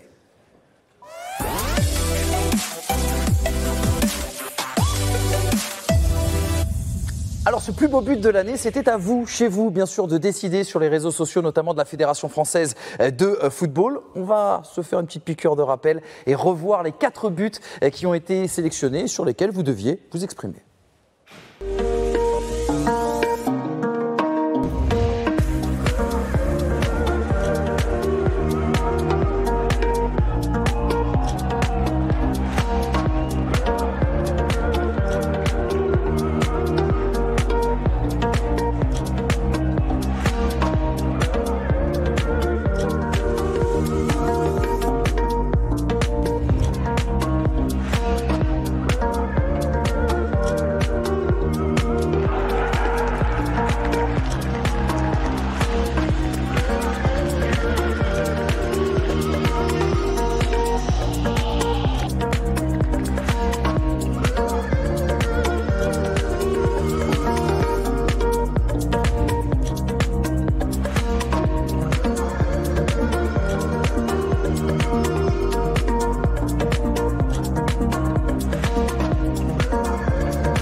On vient de revoir les 4 plus beaux buts, en tout cas la sélection des 4 plus beaux buts de cette saison. Très très rapidement, votre préféré ici, Wilson, qu'est-ce que tu as aimé? Moi je préfère celui de Da Silva. Celui de Da Silva? Ouais, parce que c'est incroyable de mettre un but comme ça. Andrew? Franchement. Je vais dire Diaby, hein. Forcément. Juste équipier quand même. Justement, Anthony me disait Damien Durand pendant le off. Il me disait Damien Durand, moi ça incroyable. Moi ça m'arrange si c'est lui. Moi je ne suis pas passé au travers. Mathieu? Celui de Das, il est... Puis moi, je l'ai vu en live, parce que le ballon, il monte à 800 km de haut. On va regarder tout de suite justement le résultat. Je vous l'ai dit, vous étiez amené à voter sur les réseaux sociaux de la Fédération française de football. Regardez un petit peu les résultats du vote final, bien sûr, dans ce trophée du plus beau but de cette saison 2020-2021. C'est Sébastien Da Silva qui l'a emporté, 51,8%. Mohamed Guilavogui qui, avec cette magnifique volée qui termine deuxième. Et puis bien sûr Diaby et Damien Durand qui ferment la marche. On a de la chance, les amis, parce que justement Sébastien Da Silva a eu l'honneur de rencontrer, il faut le dire Vincent, Estelle Morin qui était du côté du stade Armand Cesari samedi pour revenir sur cette saison et surtout pour revenir sur le plus beau but de cette année. Allez avec Pajeri maintenant, Injaï derrière, Regina. Allez, attention Injaï, la deuxième.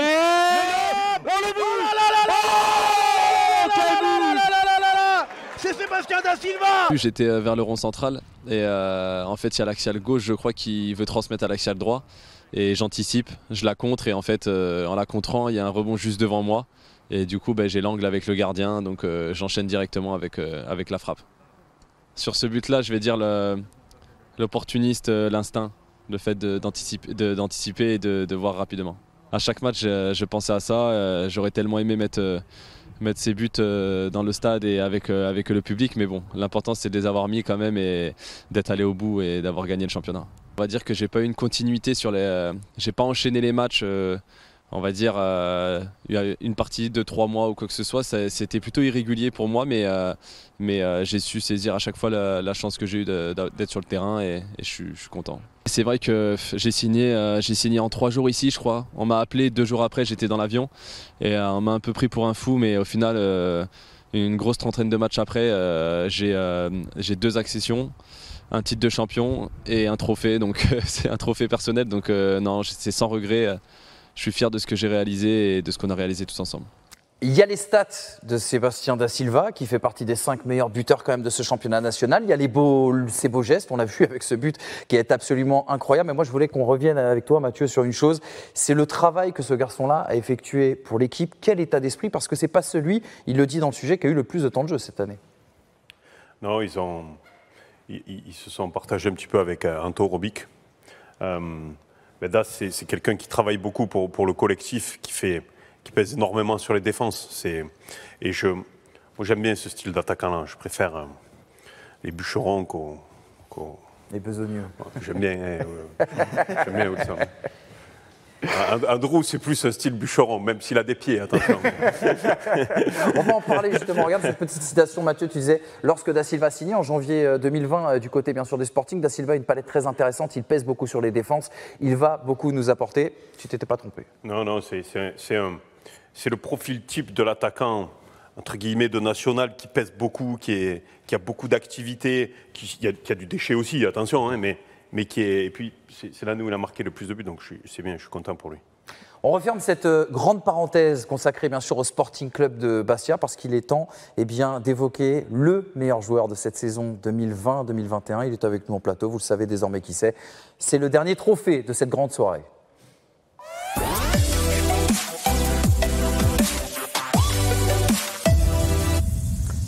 Monsieur Andrew Young. On est vraiment content de t'avoir encore une fois aujourd'hui. On profite comme ça de ces joueurs qui risquent bien sûr de quitter notre beau championnat national. Tiens, alors ça c'est pas pour toi, mais ce sera peut-être pour après, on verra. Je regarde un peu pareil, toujours dans ma hotte. Hop, le voilà, ça y est, il est magnifique. Je te félicite, merci, mon cher Andrew. Merci. Bravo pour tout. Il est pour toi, meilleur joueur de cette saison 2020-2021. Alors Andrew, on connaissait Ibra Kadabra. Et on a découvert cette saison Andrew Kadabra, enfin on a découvert cette saison, en vrai on était déjà un petit peu au fait quand même de tes différentes actions. T'avais pas de costard avant cette soirée, il faut le dire. Ouais, c'est vrai. Ça c'est quelque chose dont il faut parler. Mais tu restes bien sûr très élégant et je suis d'ailleurs très déçu que tu ne sois pas venu avec ton costume de magicien parce que franchement cette saison, tu nous as bien sûr absolument régalé, le chapeau haute forme et tout, etc. Non, les lapins qui sortent et tout, tu voulais pas le faire ce soir. Non, pas exagérer, il faut rester sobre. Mais en tout cas c'est très classe, bravo, félicitations. Je crois que Manu, tu l'as bien lancé parce que Marion, sa femme, nous disait qu'en fait Andrew était plutôt timide. Bon, nous on le voit quand même assez souvent. Elle nous disait ouais, il est timide, mais une fois qu'il est bien lancé, une fois qu'il est chaud, c'est un moulin à parole. Ouais, c'est ça. Je suis plutôt timide. Après, une fois que je suis allé, ça va mieux. Un petit mot sur les nommés. Tiens, on va les découvrir parce qu'il y a 2 garçons qui t'accompagnaient justement dans ces nommés. Christophe Vincent. Milieu box-to-box absolument incroyable du côté du Sporting Club de Bastia. Gaëtan Perrin qui a été aussi également le joueur le plus nommé dans le titre du meilleur joueur du mois. Je crois que ça lui est arrivé 3 fois, mais il l'a pas malheureusement pas remporté. Celui qu'on surnomme Gawet et qui lui aussi pareil est un magicien bien sûr à sa manière. Un petit mot peut-être sur les 2 garçons qui t'accompagnent parce que eux aussi ont réalisé une saison complètement incroyable. Non, ouais, c'est clair, c'est des très bons joueurs. C'est des très très bons joueurs. Vincent à Bastia, il apporte beaucoup au milieu de terrain, etc. C'est un homme à tout faire, on va dire. Et Perrin, on connaît sa patte sur les coups de pied arrêtés, etc., même dans le jeu. Et franchement, c'est 2 très bons joueurs et je suis vraiment content d'être élu à côté de ce genre de joueurs. Meilleur joueur du championnat national, meilleur buteur aussi, Pichichi, comme on dit du côté bien sûr de l'Espagne. Regarde cette petite infographie. Ça faisait très longtemps qu'on n'avait pas vu bien justement un meilleur buteur passer ce cap symbolique des 20 buts. Ça faisait 5 à 6 ans qu'on n'avait pas vu quelqu'un atteindre ses 21 buts. Il y a Dona Endo qui était le dernier, je crois, c'est saison 2013-2014 avec l'Uznac, qui a mis juste une toute petite unité de plus. Alors tu nous connais. On est taquin, Andrew, on t'aime beaucoup et on est taquin. Et plutôt que de sortir tes plus beaux tours de magie sur cette saison, on s'est concentré sur le but le plus moche que tu as mis. On le regarde tout de suite. On va être récupéré par Gustavo Sangaré. Qui va alerter tout de suite Andrew Young. Oh, Gagnon, il s'est trouvé Gagnon. Et ce ballon qui va peut-être finir au fond des filets. Non, finalement, arrêté par le poteau, non. Le ballon est rentré. Ouverture du score pour Andrew Young. Le 18e but du goléador du championnat national. Il est tellement moche qu'il est impossible à commenter, je te jure. Mais vraiment, il est impossible à commenter. Tu dis but moche, mais toi, tu l'aurais mis? Non, absolument pas. Moi, j'ai des Santiago à la place des pieds, donc je te confirme. Mais en tout cas, ce but, il a beau être moche. Ce soir-là, tu as offert les 3 points à ton équipe. 3 points qui ont compté, bien sûr, dans cette saison. C'est un coup de Trafalgar à la Andrew Cadavra, ça. Ouais, franchement, ce but, ce ne sera pas le plus beau de ma carrière, je pense. Mais en tout cas, je suis content de l'avoir mis parce que, comme vous avez dit, il a ramené les 3 points. Et je remercie aussi Othman Dadoun parce que c'est lui qui m'a crié dessus parce que j'étais dos au but.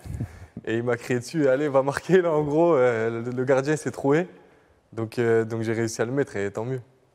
Andrew, Manu l'a dit tout à l'heure, en fait, ça fait des années en fait, dans le championnat national qu'on n'avait pas vu un joueur mettre autant de buts. Mais nous, limite, on n'est pas surpris parce que ça fait quelques années déjà qu'on te suit, qu'on te connaît. Avec Concarneau, déjà, avant Covid, tu avais déjà mis 3 buts en 2 matchs. Ouais, c'est ça exactement. Le Covid a un peu freiné la chose, mais je m'étais fait prêter à Concarneau une 2e fois par Châteauroux. Et voilà, ça s'était bien passé. J'avais mis 3 buts, etc. Et après, il y a eu le Covid qui a tout freiné, malheureusement. Mais en tout cas, c'est des bonnes choses. Il faut qu'on s'arrête un petit peu sur Concarneau parce qu'il y a 2 hommes qui ont énormément compté dans ta carrière là-bas. Pascal Laguillet, bien sûr, qui t'a redonné la confiance à un moment donné où ça a été très difficile, comme tu l'as dit, où tu revenais de Châteauroux, où ça ne s'était pas forcément très bien passé. Et puis Benoît Coé aussi, qui a été très important pour toi. Ouais, c'est ça exactement. Pascal Laguillet, c'est un homme que je respecte vraiment parce que à Concarneau, je l'ai eu souvent en intérim, on va dire, parce que c'était souvent l'adjoint et quand un coach partait, bah, c'est lui qui faisait l'intérim. Et c'est souvent lui qui m'a apporté la confiance qui me manquait énormément. Et pour ça, je l'en remercie. Et Benoît Coé, j'ai énormément appris à ses côtés. Il faut le dire, il a joué avec R9, Ronaldo. Donc, quand on a des conseils de lui, bah, on écoute. On écoute attentivement et j'ai bien progressé avec lui aussi. On a un autre trophée à te remettre, en fait, avec Vincent. Le trophée du plus grand provocateur, du plus grand trash talker sur les terrains de national. Hein, Vincent? Il y a une théorie, Vincent, d'ailleurs, là-dessus. Oui, parce que c'est vrai qu'en plus, on y était ce jour-là, le Mont-Quevilly. À cette époque-là, il y avait un peu quand même de public. Et tout le stade, il est contre toi. C'est ton petit côté provocateur, effectivement, Ibrahimovic et tout ça. Alors que quand on te connaît, t'es le plus gentil en dehors. Ouais, c'est ça. Il y a moi sur le terrain et moi en dehors du terrain. En dehors du terrain, vous commencez à me connaître, je suis tranquille, je suis posé. Mais sur le terrain, j'aime bien, en fait. C'est ce qui me met dans mon match, on va dire, le fait de chambrer, de s'énerver contre l'arbitre, des choses comme ça. Alors oui, il y a des gens qui vont me le reprocher, mais moi, c'est ce que j'aime. Je trouve que c'est ça aussi qui fait la beauté du foot. Et voilà, c'est ce que j'aime et je ne changerai pas. On tient à le dire, tu as fait la paix avec Wilson Isidore, avec Mathieu Chabert ce soir. Hein. Ouais, ça s'est passé avant. Hein. Il est tombé sur des clients aussi. C'était quoi un peu les échanges sur le... Maintenant que la saison est terminée, on peut en parler. Les quoi? Les échanges que tu as pu avoir avec Andrew. Non mais c'est après, normal. avec moi par exemple c'était une petite rivalité parce que voilà j'étais le 2e, il était premier. Ouais. Donc dommage que j'ai pas joué au match retour. Voilà. Mais non mais en tout cas c'était bien. Je suis content d'avoir cette rivalité avec lui et je suis content pour lui qu'il soit meilleur joueur. Trash talker, mais toi aussi tu as été victime du trash talking et je tenais à adresser une annonce aux défenseurs que tu vas croiser l'année prochaine parce que parfois on essaie de te déstabiliser en disant Young le chinois ou Young l'anglais, non, t'es bien alsacien. Ça, faut vraiment que tes futurs adversaires le sachent parce que ça marche pas en fait pour te déstabiliser. Ouais, c'est ça exactement. On m'a plusieurs fois insulté de chinois, mais je suis pas chinois. Malgré que mon nom ait un peu une connotation chinois, mais je suis pas chinois, donc voilà, je le prends bien et ça me donne de la force. D'ailleurs, alsacien, côté un petit peu allemand, la rigueur, ta femme, elle nous dit en fait, t'es impossible, quoi. Tu manges des graines, il y a de l'orage, tu vas quand même courir, c'est elle qui tient le chrono, jusqu'à ce que tu améliores tes temps. Tu pars en vacances avec ton meilleur pote Sezemba et ton préparateur physique, elle dit c'est impossible, quoi. Ouais, c'est ça. Je pense qu'elle a du mérite, parce que c'est difficile à vivre. Parce que je suis quelqu'un qui s'entraîne tout le temps, en fait. Là, j'ai du mal à couper pendant les vacances, etc. Là, je vais partir en Espagne, mais je vais partir pour faire une préparation physique. Donc voilà, mais en tout cas, elle a du mérite de supporter ça et de me supporter aussi, je pense. Et franchement, félicitations à elle parce que c'est très fort. Il paraît que même quand tu as fait ta demande en mariage, tu étais dans l'hôtel du FC Barça. Ouais, c'est vrai, exactement. Tu coupes jamais avec le foot en fait. Non, c'est vrai, je l'ai fait cette année. En fait, je m'y attendais pas et j'ai vu le bus du FC Barcelone juste devant. Donc je me suis dit, bah, c'est un signe du destin, hein, c'est la bonne.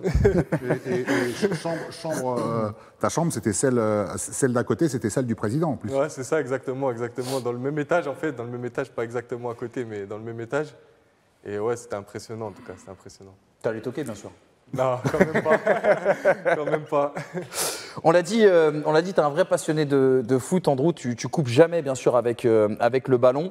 Et je crois qu'il y a surtout une rencontre, Vincent, sur laquelle tu voulais insister pour évoquer la réussite aussi d'Andrew Young cette saison. Ouais, parce que derrière le serial buteur, derrière le tueur, il y a quand même une grosse part d'affect en toi. Et justement, ta rencontre avec Bruno Irles a beaucoup compté. Ouais, c'est ça, exactement. Et Bruno Irles, il a beaucoup compté pour moi, parce qu'il m'a donné cette confiance que je n'ai jamais eue, en fait.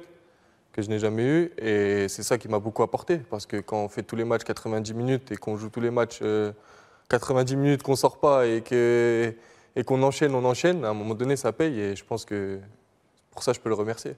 Il y a une autre rencontre qui a compté dans cette saison 2020-2021. On est allé prendre un petit message de sa part. On est parti le voir là, il y a quelques jours. Du côté du stade Robert Diochon, c'est bien sûr monsieur Othman Dadoun qui parle de votre relation. Tu vas voir. La vision du foot qu'il a, c'est la même que moi. Après, bien sûr, on est un tout petit peu différent. Il est vraiment beaucoup plus égoïste. Lui, c'est but. Mais c'est ce qui fait aussi notre force. Si on serait vraiment deux égoïstes, ça serait compliqué. Mais c'est une qualité. Je sais l'être de temps en temps, il sait l'être de temps en temps. Et puis, je trouve pas que ce soit non plus... J'ai connu pire en tant qu'égoïste et lui, c'est s'adapter. Et puis en dehors du terrain, comme je l'ai dit, il venait à la maison, je suis allé chez lui, ça a bien pris. En fait, il n'y avait pas ce côté jalousie, il n'y avait pas ce côté envieux. C'est vraiment frérot, voilà. C'est écrit en dehors du foot, on s'appelle. Voilà, il y a eu des moments où il était moins bien, j'étais là. Il y a eu des moments où, au début de saison, quand j'arrivais pas encore à débloquer le compteur but, il était là. Et puis c'est comme ça. Et puis après, je lui souhaite le meilleur. Je sais pas où est son avenir, mais je sais qu'on va rester proche en tout cas. Mais d'ailleurs, il me veut en binôme encore. Il aimerait m'avoir en binôme, ça c'est l'anecdote. Il est pas fou. Il sait ce qu'il fait. Le duo Young-Dadoun, on l'avait renommé Jordan Scottie Pippen parce que c'est vrai que lui travaille énormément pour toi. Toi, tu as l'instinct justement d'être clutch dans les moments où il faut. Il nous a lâché une petite info, Othman. L'année prochaine, vous êtes associés alors du coup? Ça, je sais pas, on verra. Faut dire aussi que je lui ai mis 3 passes D. Hein. Il dit que je suis égoïste. Mais... ouais, c'est vrai, ça. Vous échangez les rôles parfois. Voilà, exactement. Non, mais c'est vrai qu'il m'a beaucoup aidé parce qu'on a un binôme plutôt qui fonctionnait très bien ensemble. Parce qu'on est grand, certes, mais je trouve qu'on utilise pas mal nos pieds, malgré qu'on soit grand.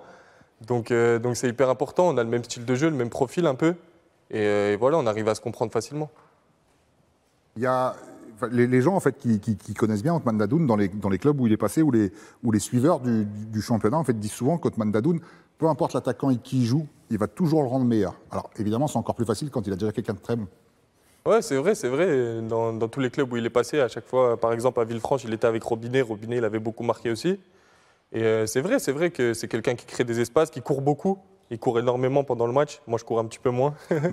Mais il court énormément et c'est vrai que ça crée des espaces. Et après, c'est plus facile pour moi aussi. Qu'est-ce qu'on peut te souhaiter maintenant, Andrew? Meilleur joueur, meilleur buteur du championnat national. Un petit peu comme le président Ferrandi, on espère ne pas te revoir. Ouais, c'est ça. J'ai l'objectif d'aller au-dessus. J'ai encore mon contrat avec Châteauroux, mais ils le savent et je le sais que j'ai envie d'aller au-dessus. Donc après, on verra. C'est des discussions qu'il y aura durant le mercato. Mais en tout cas, j'espère que je ne reverrai plus le national aussi. Tu vas beaucoup nous manquer, Andrew Kadabra, bien sûr, le grand magicien de cette saison 2020-2021. Messieurs, si vous êtes ici, c'est parce que vous êtes les meilleurs de votre catégorie. Vu que vous êtes les meilleurs de votre catégorie, on devrait vous retrouver dans l'équipe type. Je vous propose tout de suite qu'on lance la dernière séquence de cette émission. Quel est le 11 de cette saison 2020-2021 ?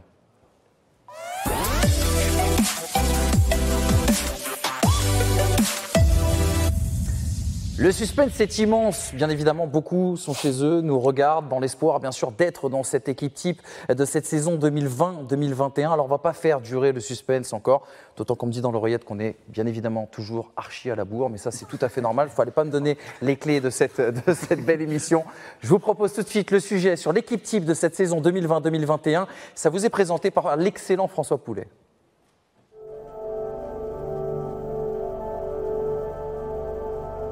Décisif, puissant et explosif, Anthony Mandrea a montré tout son talent pour sa première saison en national.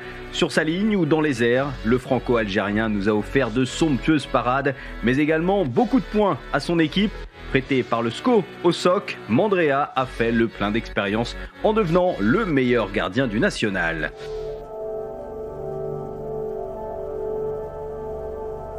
Infatigable dans son couloir droit, le rôle de piston lui va à merveille, avec des montées audacieuses, des centres ajustés et des buts décisifs, sans oublier des tacles rageurs et une excellente rigueur défensive.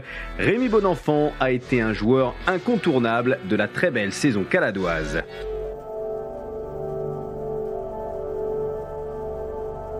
Véritable patron de défense, le Bastiais peut se muer en buteur le temps d'un corner, au sol ou dans les airs. Champion de National 3, de National 2 et désormais de National, Johan Bocconiano symbolise la résurrection du Sporting Club de Bastia.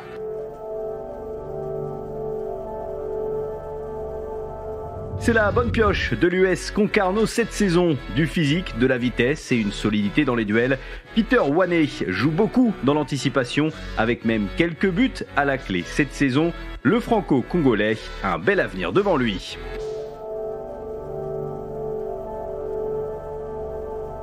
Adepte des débordements sur son côté gauche et des combinaisons à l'intérieur du jeu, Hugo Vargas Rios aime se porter vers l'avant, sans négliger bien sûr sa tâche défensive. Très bon tireur de coups francs, il a mis sa grinta argentine au service du collectif briochin.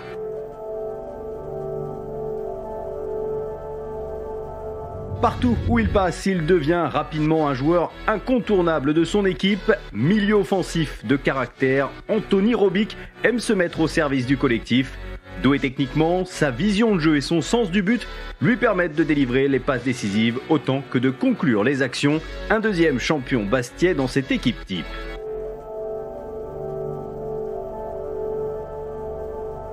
La puissance du lion de la Teranga, l'expérience du joueur international et le charisme du leader naturel. Avec toutes ses qualités, Cherendoy a réussi son pari d'un retour sur les pelouses du national. Buteur, passeur et ambianceur du vestiaire, le Sénégalais brille dans le milieu de terrain de cette équipe type de la saison.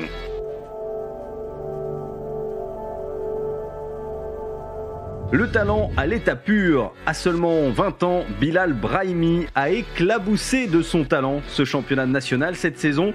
Capable de chevaucher fantastique, de frappes enroulées en pleine lucarne et de passes millimétrées, le Manceau à la crinière de Lyon a beaucoup rugi cette saison.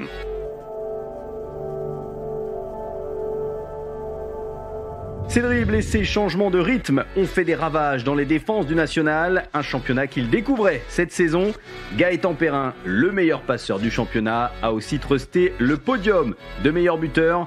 C'est dire son talent et son impact sur le jeu de son équipe de l'US Orléans.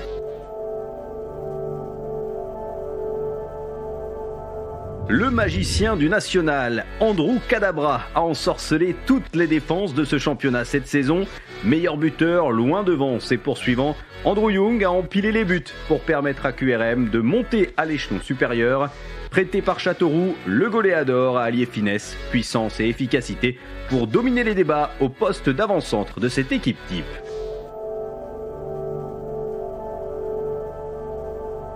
Il est l'une des révélations du national. Lancé dans la profondeur, c'est un poison pour les défenses adverses.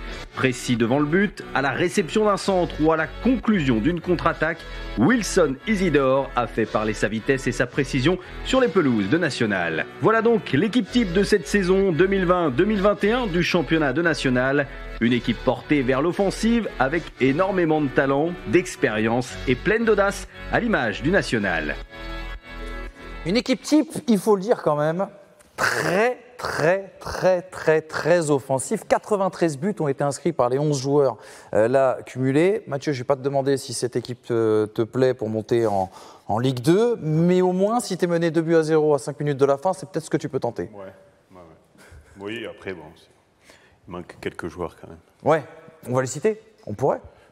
Non, après je vais prêcher pour ma paroisse. Non, mais je suis d'accord avec toi. Christophe Vincent. Christophe Vincent, Tom Ducrot, voilà, et d'autres. Et d'autres équipes. Sébastien Salamonge, qui chez moi aussi. Maguette Diong. Voilà. C'est vrai qu'il y a eu un choix, à faire pour rappeler les modalités du vote. C'est les journalistes FFF TV qui ont voté.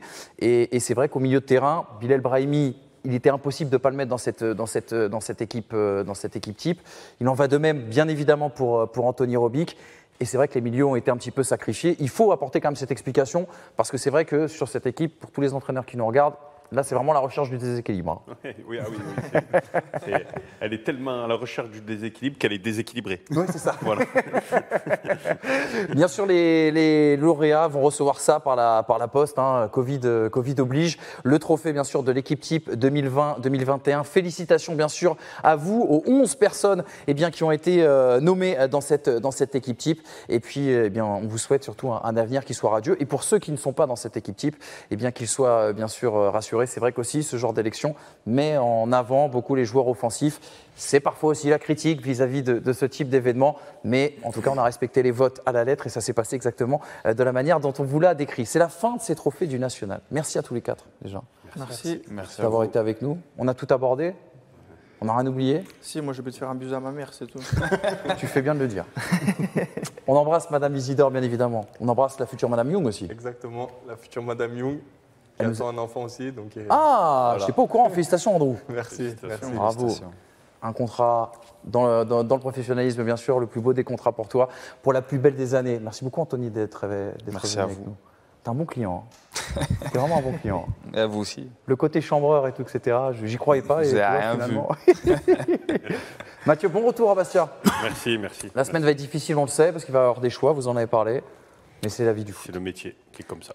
Vincent, pour refermer ces trophées du National, déjà on va remercier tous les gens qui ont collaboré à ce très très beau projet. On ne pourra pas tous les citer, mais on va le faire quand même. Aurélien Durand, Estelle Morin, toutes les équipes de Visioprod bien évidemment, Fred aussi également, tous les clubs qui ont joué le jeu, qui nous ont ouvert les portes aussi tout au long de cette saison. Franchement, c'est des gens comme ça qui travaillent dans les coulisses, dans l'ombre, mais ils nous facilitent tellement les choses pour que justement on puisse essayer de mettre en lumière ce championnat qu'on aime beaucoup.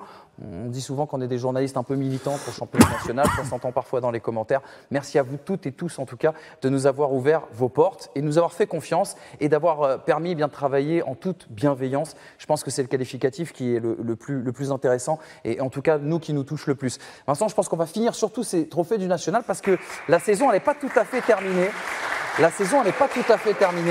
Il y a un match qui nous attend, une double confrontation. Et maintenant que la saison est terminée pour nous et qu'on est bien évidemment neutre pendant 34 journées, maintenant on a le droit de plus l'être. Allez Villefranche, c'est ça qu'on va dire ? Et ouais, là c'est Villefranche qui va jouer 2 gros matchs à partir de demain. On leur souhaite le meilleur. Exactement. Vincent, on ne vous le montrera pas, mais il a sous sa chemise, bien sûr, un beau maillot caladois, des tigres caladois. Et donc voilà. Et Vincent, félicitations. On m'a dit que vous aviez le trophée du meilleur consultant. Je n'avais pas voté pour vous, mais félicitations. Franchement, vous le méritez. Il ne veut même pas le prendre, il n'y croit pas. Merci à toutes et à tous pour cette saison 2020-2021. C'était absolument exceptionnel. Merci d'avoir suivi cette soirée. Elle était un petit peu plus longue que prévu, mais il fallait prendre le temps pour mettre en valeur ces 4 magnifiques histoires. Salut, à très vite, j'espère.